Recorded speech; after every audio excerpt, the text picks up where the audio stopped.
الحمد لله نحمده ونستعينه ونستغفره ونؤمن به ونتوكل عليه ونعوذ بالله من شرور أنفسنا ومن سيئات أعمالنا.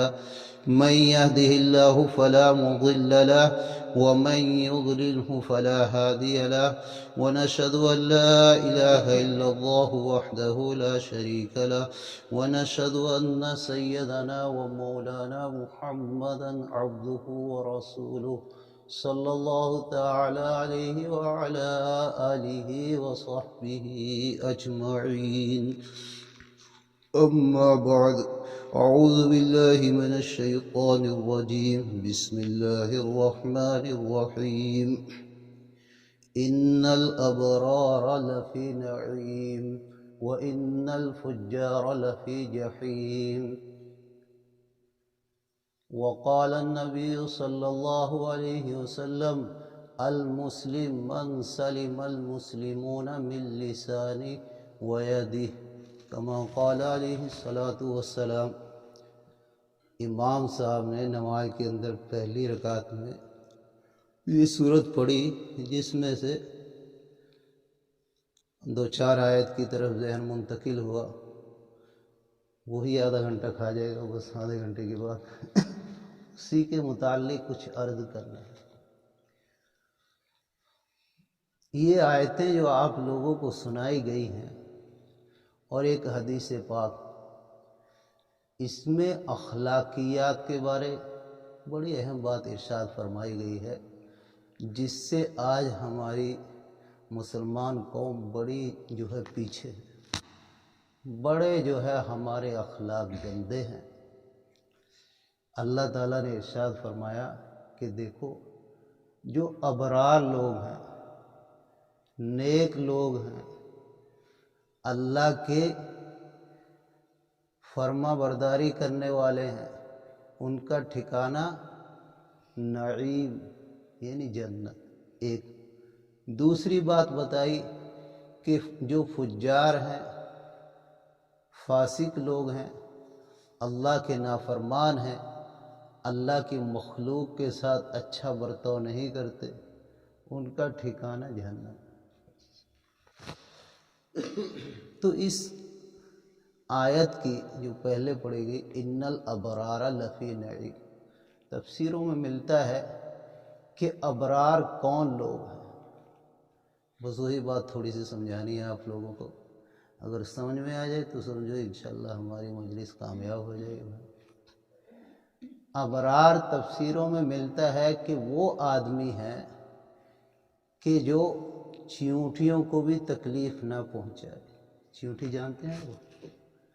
لا یؤذون الذر کے الفاظ آتے ہیں تفسیروں میں بعض جگہ کہ جو چیونٹی کو بھی تکلیف نہ پہنچائے وہ ابرار میں شامل ہے. وہ ابرار آدمی، وہ اللہ کا اصل فرما بردار ہے. وہ اللہ کی محبت کا جو دم بھر رہا اصلی محبوب، اصلی محب اللہ کا وہ ہے. اللہ سے محبت کرنے والا اصل وہ ہے کہ جو اس کی مخلوق کو ذرہ برابر تکلیف نہ پہنچائے. حدیث پاک کا بھی یہی مطلب ہے.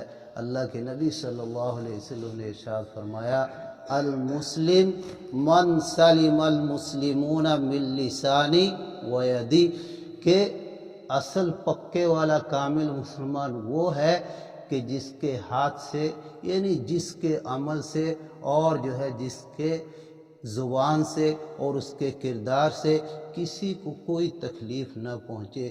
اصل مسلمان وہ.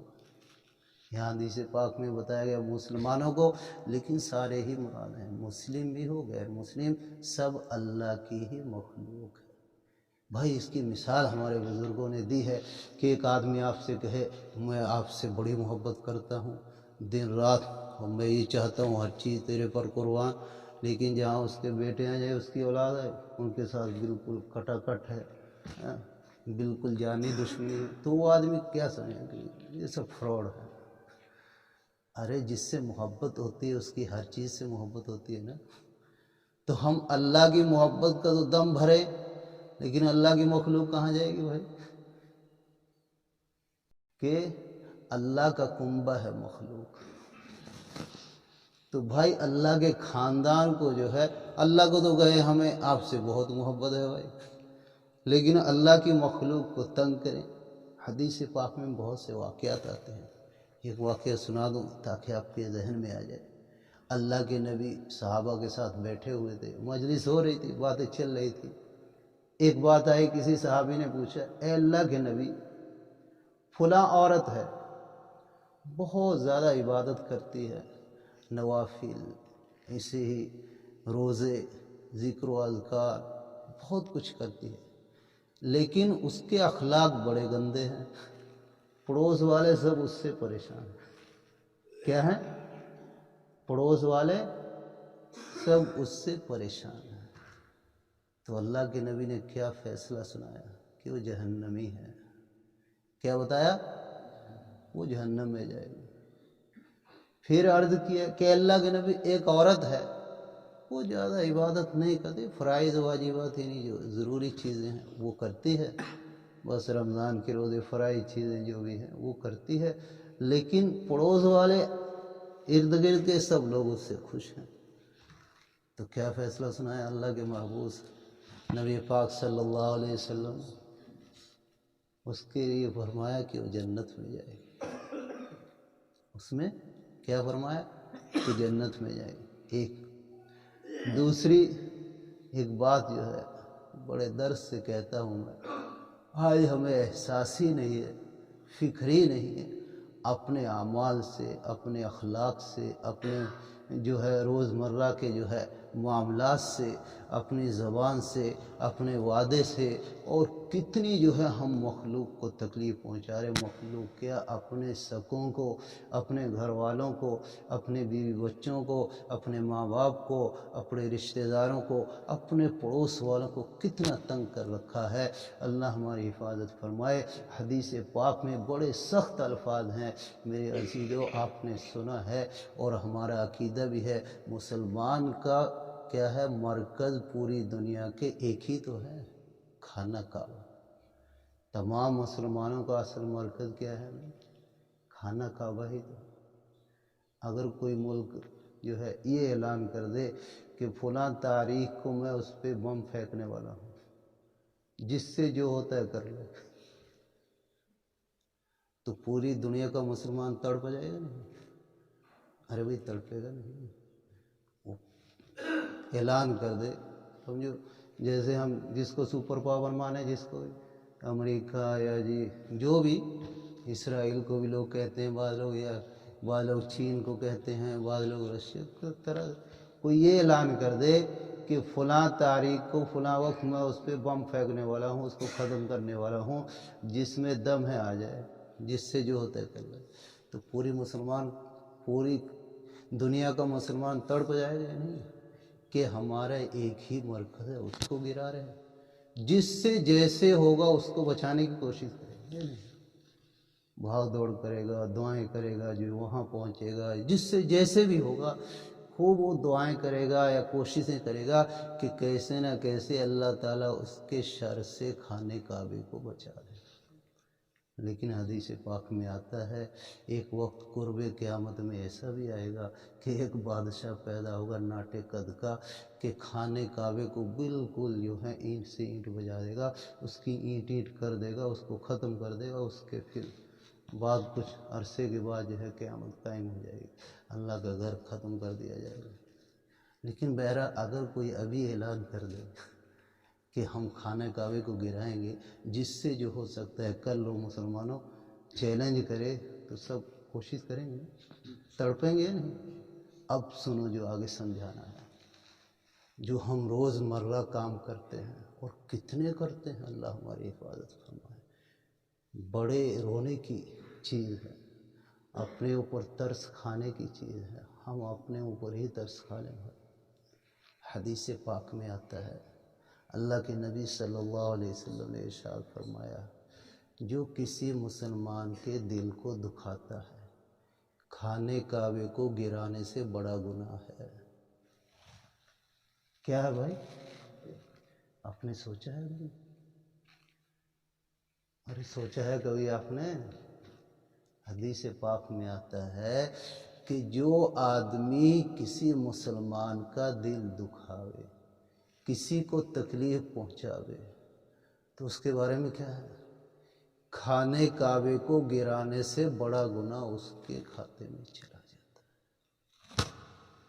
لیکن آج ہم کتنی دن رات تکلیف پہنچا رہے ہیں، ماں باپ کو الگ پریشان، گھر والی کو الگ پریشان، بچوں کو الگ پریشان، پڑوس والوں کو الگ پریشان، کسی کو گالی سنا رہے، کسی کو غیبت دے رہے، کسی کا راستہ خراب کر رہے، کسی کے ہاں کوڑا پھینک رہے، کسی کو کچھ، کسی کا پیسہ دبا رہے، کسی کے ساتھ وعدہ خلاف کر رہے۔ کتنی تکلیف ہم پہنچا رہے، اللہ کی پناہ، اللہ ہماری فضل۔ اور ماشاءاللہ ہم تو پکے نمازی حاجی ہے، فلانا ہم تو دیندار۔ کیا سمجھے اپنے آپ کو؟ وہ تو 2 بجے اٹھ جاتا ہوں، میرے جیسا تو پورے علاقے میں نہیں ہے۔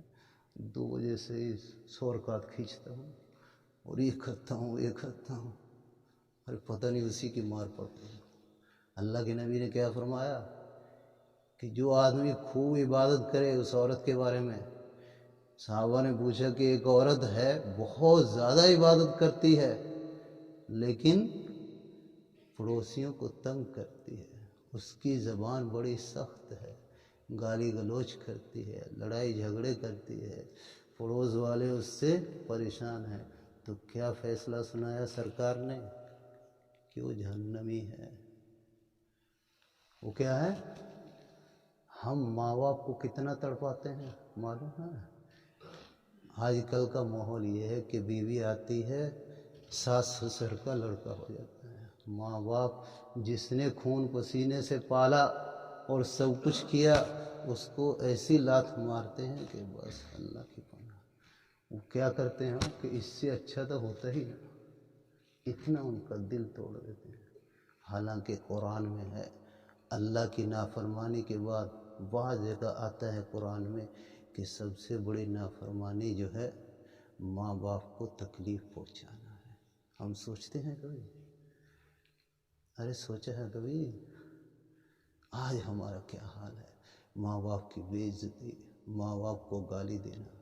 یہاں تک واقعہ سنے ہیں ہمارے شہر میں، ایک آدمی ہمارے شہر مسلمانوں کا واقعہ بیان کر رہا تھا کہ باپ ٹھیک ٹھاک تھا، بچے بھی ٹھیک تھے، سب جب کما کے لاتا تھا جب تو بہت اچھا، ہمارا ابو ایسے، ہمارا ماں ہمارے گھر والا ایسے۔ وہ کچھ بیمار ہوا، بیماری لمبی ہو گئی، اب بیچارہ کھاٹ پہ پڑا ہے تو اٹھا نہیں جا رہا۔ عمر بہت زیادہ نہیں تھی، عمر ٹھیک ٹھاک سی تھی، انہیں آپ کہیں کہ بہت بوڑھا ہو گیا، ایسے نہیں تھی، ٹھیک ٹھاک سی۔ تو کچھ دن انہوں نے خدمت کی۔ یہ آدمی کا جو ہے ایک طبیعت عجیب سی ہے، شروع میں بہت خوشی میں جو ہے خدمت کرتا ہے، تھوڑی سی بیماری اس کی لمبی ہو گئی تو اس کے پڑوس والوں نے بتایا کہ اس کے بیوی بچے جو ہے بعض مرتبہ اس کا گلا دبا دیتے تھے کہ مرے اور ہمارا پیچھا چھوڑے، بچے بھی گھر والے سب مل کے۔ یہ مسلمان کا حال تو بخشش ہو جائے گی؟ حدیث پاک میں آتا ہے جس کے ماں باپ جس سے ناخوش ہیں تو اس کا جنت میں جانا مشکل ہو جائے گا، وہ جنت میں نہیں جائے گا۔ آج ہم ماں باپ کو کتنی تکلیف پہنچا رہے، ہمیں احساس ہے۔ ہم تو اتنا قرآن پڑھتے ہیں، اتنا حج کر لیے، اور بھائیوں کا کتنا حق پی رہے ہیں، اللہ کی پناہ۔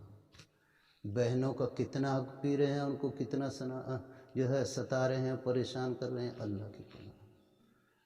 اور پڑوس والوں کا تو پتہ ہی نہیں، رشتہ داروں کو کتنا پریشان کر رکھا، اللہ کی پناہ۔ گھر والی کو کتنا پریشان کر رہے ہیں، اللہ کی پناہ۔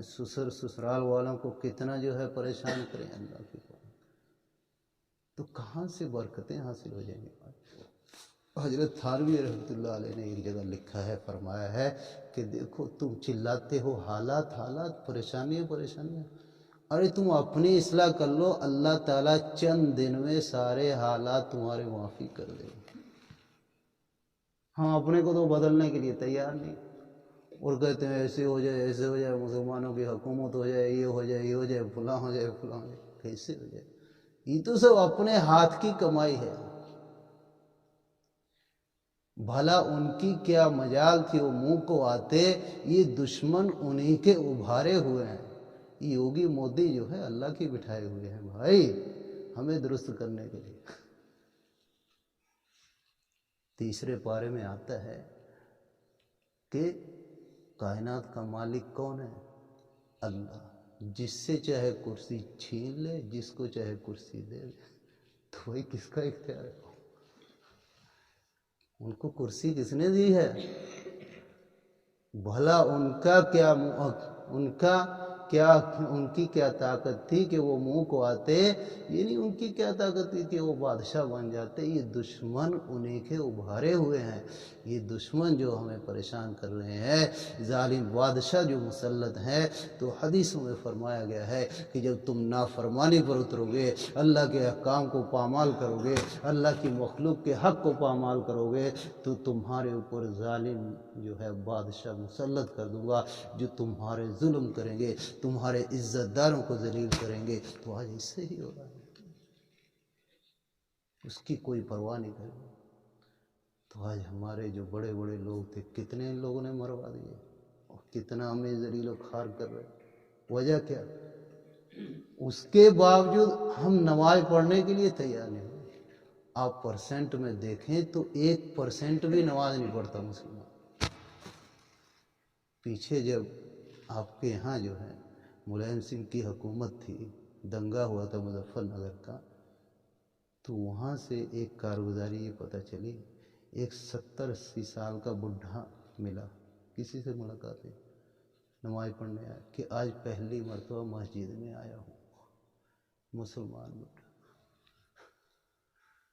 تو بتائیے، ہم سب سے بڑا فریضہ جو اللہ کا ہے ایمان کے بعد، وہی ادا کرنے کے لیے تیار نہیں، اور کہتے ہیں اللہ ہماری سنتے ہی نہیں۔ پتہ نہیں ہم نے کون سا گناہ کر دیا، پتہ نہیں دن رات کتنے حکم اس کے توڑ رہے، کتنے حکم توڑ رہے، کتنی نافرمانی میں گرے ہوئے، اس کی مخلوق کو کتنا پریشان کر رہے، اس کی مخلوق کا کتنا حق دوا رہے، ہمیں احساس ہی نہیں۔ اوپر سے کہ جیسے کہتے ہیں نا، چوری کرے الٹا چور جو ہے کوتوال کو ڈانٹے، کتنی چوری کر رہے، کتنی نافرمانی کر رہے، اوپر سے یہ کہہ رہے پتہ نہیں کون سا گناہ میں نے کر دیا، کس گناہ کی اللہ مجھے سزا دے رہے۔ یعنی اپنے حالات کو بدلنے کی ہمیں احساس ہی نہیں، فکر ہی نہیں، اور جو ہے اللہ برسا۔ ارے بھائی، اللہ نے ایک جو ہے طریقہ اپنے سے لینے کا رکھا ہے، اللہ تعالیٰ دینے کے لیے تیار ہے، لیکن جو لینے کا طریقہ ہے اللہ سے اس سے لوگے تب ملے گا نہیں۔ قرآن میں اس کو کسی اللہ والے نے ایک شعر میں پرویا ہے، کہا ہے وعدہ غلبہ ہے مومن کے لیے قرآن میں، وعدہ غلبہ ہے مومن کے لیے قرآن میں، پھر جو تو غالب نہیں ہے کچھ کسر ہے ایمان میں۔ آج یہی ہے میرے دوستو، سرداری مسلمان کے لیے ہے دنیا میں، لیکن جو تو غالب نہیں ہے۔ آج ہمارے ایمان میں، ہماری اللہ کی طاعت میں، اللہ کے احکام کو پورا کرنے میں کمی ہے۔ نہیں تو اللہ کا قرآن جھوٹا ہو ہی نہیں سکتا، وہ تو اصدق القائلین ہے، سچوں کے سچے ہیں۔ اگر ہم یہ کہیں کہ قرآن میں کمی ہے تو ہمارا ایمان ہی ختم۔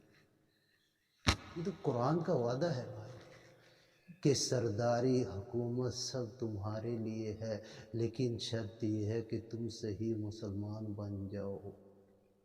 ہم صحیح بننے کے لیے تیار نہیں ہیں، کیا ہے؟ ہم نافرمانی چھوڑنے کے لیے تیار نہیں۔ آج ہمیں ہماری نافرمانی کھائے جا رہی ہے، بس اپنی نافرمانی کی وجہ سے ہم جو ہے تباہ و برباد ہوتے جا رہے ہیں۔ کسی کے کرنے سے کچھ نہیں، یہ دشمن تو ہمارے حضرت مولا فرمایا کرتے تھے، اور ہے بھی ایسے ہی کہ دشمن اگر بم پھینکے گا شہادت ملے گی تو اور درجہ بڑھے گا، شہید کا تو درجہ بہت بڑا ہوتا ہے وہ ہے کہ ہم اپنی کرتوت کی وجہ سے جہنم میں جا رہے، جہنم کے مستحق ہو رہے ہیں۔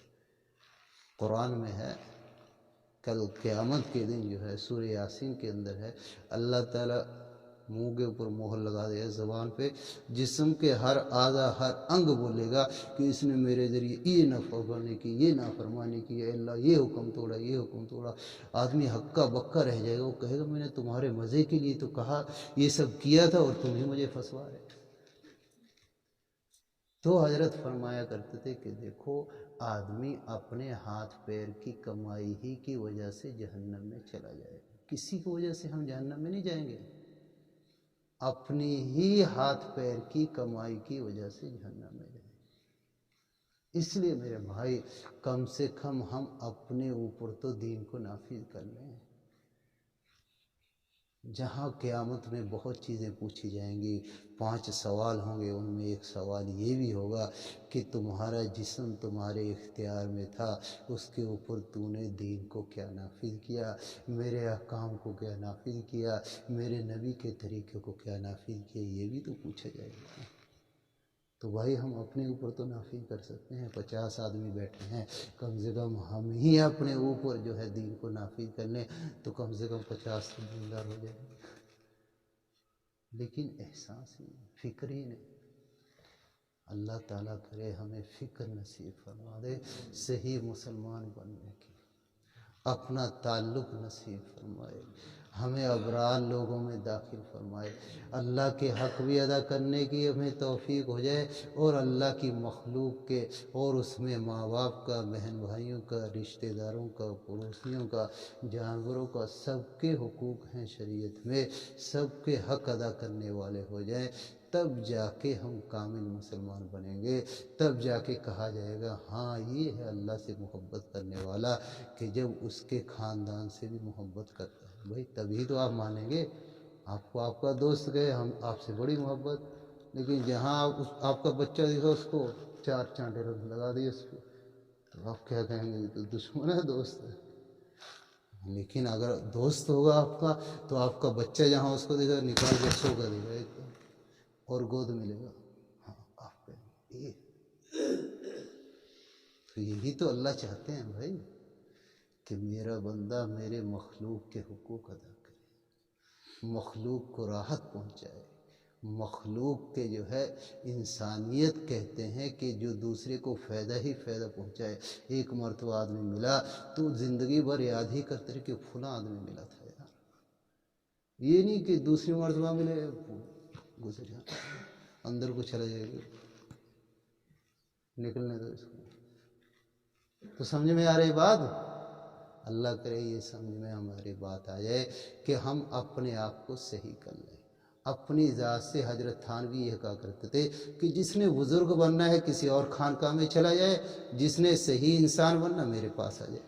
صحیح انسان کا مطلب کہ سب کے حق ادا کرنے والا۔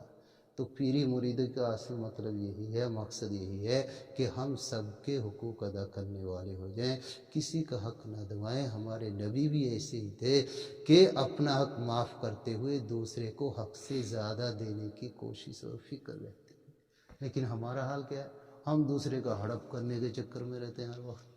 اللہ تعالیٰ ہمیں فہم سلیم عطا فرمائے۔ سمجھ میں آگے بات؟ بس دعا کر لو، یہی پہلا سبق ہے، پھر سے یہ اللہ تعالیٰ موقع دے گا کبھی، اللہ تعالیٰ ہمیں کرے یہ بات سمجھا دے اور اس پہ عمل کی توفیق دے۔ دعا کرنا، ٹائم بھی ہو گیا۔ الحمد للہ رب العالمین والصلاة والسلام علی محمد وعلی آلہ وصحبہ اجمعین۔ ربنا آتنا فی الدنیا حسنہ وفی الآخرۃ حسنہ وقنا عذاب النار۔ ربنا لا تزغ قلوبنا بعد اذ ہدیتنا وہب لنا من لدنک رحمہ انک انت الوہاب۔ اے اللہ ہم سب کو صحیح سچا مسلمان بن کر زندگی گزارنے کی توفیق عطا فرما۔ اے اللہ ہمارے یہاں بیٹھنا، دین کی باتیں سننا سنانا، اے اللہ ہم سب کے لیے اے اللہ بخشش کا اور خیر کا ذریعہ فرما۔ اے اللہ جو باتیں کہی سنی گئی اس پر ہم سب کو عمل کی توفیق عطا فرما۔ اپنے محبوب والے اچھے اخلاق افعال اے اللہ ہمیں عطا فرما۔ اے اللہ سب کے حقوق ادا کرنے کی توفیق عطا فرما۔ آج دنیا میں حق ہی کی لڑائی ہے، ہر آدمی حق حق چلا رہا ہے، لیکن خود جو ہے دوسرے کا حق پینے کے اس میں بالکل جو ہے اس میں دھیان ہی نہیں دیتا، دوسرے کا حق دبا رہا ہے۔ اے اللہ ہمیں اس کی صحیح سمجھ عطا فرما۔ اے اللہ ہم کو اپنا حق معاف کرتے ہوئے دوسروں کو حق سے بھی زیادہ دینے کی توفیق عطا فرما۔ آپس میں پیار، میل، محبت پیدا فرما، ایک دوسرے کے کام آنے کا جذبہ عطا فرما۔ آج جو ہمارے اندر اے اللہ مطلب پرستی چل رہی ہے، اے اللہ یہ بہت گندی چیز ہے۔ اے اللہ اپنا مطلب ہوا کہ رفو چکر، اے اللہ اس سے ہمیں بچنے کی توفیق عطا فرما۔ تیری رضا کے لیے دوسروں کے کام آنے کی فکر اور توفیق عطا فرما۔ تیری رضا کے لیے دوسروں کو راحت اور سکون پہنچانے کی توفیق عطا فرما۔ اے اللہ ماں باپ کے حقوق بھی ادا کرنے کی توفیق عطا فرما، پڑوسیوں کے بھی حقوق ادا کرنے کی بھی توفیق عطا فرما، گھر والی کے، بچوں کے، رشتہ داروں کے، سب کے حق ادا کرنے کی توفیق عطا فرما۔ اے اللہ سب کو اے اللہ تیری مخلوق، تیرا کنبہ سمجھ کر سب سے محبت سے، نرمی سے، پیار سے اے اللہ ایسا معاملہ ہمیں کرنے کی توفیق عطا فرما۔ اے اللہ ہمارا یہاں بیٹھنا ہم سب کے لیے خیر و برکت کا ذریعہ فرما۔ اے اللہ تیرے محبوب نبی پاک صلی اللہ علیہ وسلم نے جتنی دعائیں مانگی تمام میں حصہ فرما۔ اے اللہ بہت سے لوگ بیمار ہیں، دعاؤں کے لیے کہتے رہتے ہیں، سب بیماروں کو شفا عطا فرما، سب بیماروں کو شفا عطا فرما، سب بیماروں کو شفا کلی عاجلہ مستمر و دائم عطا فرما، سب کی پریشانیاں دور فرما، سب کی مشکلیں آسان فرما، سب کی جائز مرادیں پوری فرما۔ اے اللہ سب کو آسانی کی روزی کے اے اللہ تقوی طہارت کے ساتھ اس کے اے اللہ ثواب خزانے غیب سے پیدا فرما۔ اے اللہ ہم سب کو زندہ رکھ ایمان پر، موت دے ایمان پر۔ آنے والے الیکشن میں ہر طرح سے عافیت کا ماحول پیدا فرما، اچھے لوگوں کو حکومت عطا فرما، جو پبلک کے ساتھ اے اللہ خدمت کا معاملہ کرے، احسان کا معاملہ کرے، پبلک کی خدمت کو اپنا فریضہ سمجھے، انصاف کا معاملہ کریں۔ اے اللہ ایسے لوگوں کو حکومت عطا فرما۔ اے اللہ نرم دل بادشاہ عطا فرما۔ اے اللہ ہر طرح کے لڑائی جھگڑے فساد دنگے سے اے اللہ الیکشن کے موقع پر اے اللہ حفاظت فرما، امن و امان کے حالات پیدا فرما۔ ان دعاؤں کو اپنے فضل سے، اپنے نبی کی برکت سے پوری امت کے حق میں قبول فرما۔ صلی اللہ تعالی علیہ وعلی آلہ وصحبہ اجمعین، آمین۔ ایک اعلان یہ کرنا ہے، مشورہ بھی کرنا ہے آپ لوگوں سے۔ ماشاءاللہ ہماری طرف سے جو ہے ہمارے حافظ مستقیم صاحب آپ کے علاقے کے ہیں، ماشاءاللہ ان کو ذمہ داری دی گئی ہے، تو ذکر کی مجلس آپ کے اس قصبے میں ہو جائے، ہفتے میں ایک مرتبہ یا 15 دن میں، وہ سب جو ہے مشورہ کر کے جہاں بھی اس سے بڑی برکت آئے گی انشاءاللہ۔ جب اللہ کا نام لیا جائے گا تو ہماری طرف سے ان کو اجازت ہے ان کے ساتھ جڑے، اور جو ہے کوئی اپنی اصلاح کرانا چاہے تو بیعت کا تعلق بھی ان سے اپنا قائم کر سکتا ہے۔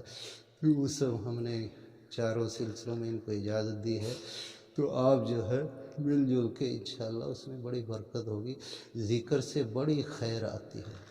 تو ان سے مشورہ بعد میں کر کے کوئی دن طے کر کے ہفتے میں یا 15 دن میں پورے قصبے میں کسی ایک جگہ سب لوگ اکٹھے ہو کے وہاں دعوت لگا کے آپس میں مل کے جو ہے ذکر دعا، اور اس کے بعد جو ہے اللہ سے مانگے، دعا بہت قبول ہوتی ہے انشاءاللہ، برکت ہوگی۔ اللہ تعالیٰ ہم کی توفیق دے۔